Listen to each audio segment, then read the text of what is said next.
आज म हजुरहरूको सामने एउटा इन्ट्रेस्टिङ केस लिएर आएको छु। एकजना 48 इयर्सको दिदीको गोडा एकदमै दुख्ने समस्याहरू थियो।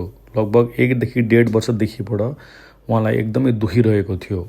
पछि दूरबीन लगाएर हामीले गोडामा हेर्दाखेरि चाहिँ यस्तो खालको नसा च्यात्तेको देखियो। यो 48 इयर्समै उहाँको यो जसलाई हामी मेनिस्कस भन्छौँ यो पुरै च्यात्तिएको थियो।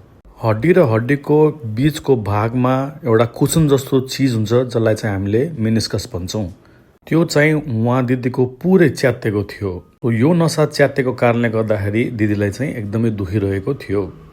यो च्यात्तेको नसालाई चाहिँ हामीले दूरबीनको मार्फत हामीले यसलाई सिलाइयो। पहिला चाहिँ यस्तो नसाहरूलाई सिलाउनलाई चाहिँ पुरै चिर्नु पर्थ्यो भने आजकल चाहिँ दूरबीन पसाएर चाहिँ हामीले यो नसाहरूलाई सिलाउने, निकाल्ने अनि यसको उपचार गर्न सक्छौँ। यसलाई चाहिँ हामीले अङ्ग्रेजीमा आर्थोस्कोपी भन्छौँ। र यो केसमा चाहिँ दिदीको वजन धेरै भएको कारणले गर्दाखेरि मैले वजन घटाउने सल्लाह दिएँ। Thank you so much for watching.